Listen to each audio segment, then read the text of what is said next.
พี่এখন ল আমি তো আঁকি থাকছুন মই চাম নি আম এটা ন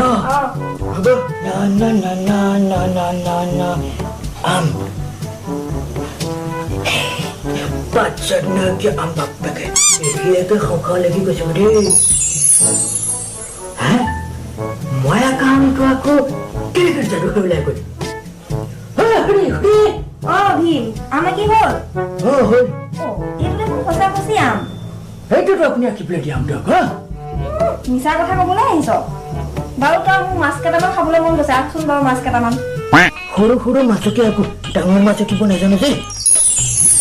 খুৰী দেখিছে এই মাছ ভীম সঁচাকে তোৰ মাছ ভালেই হ'ল দে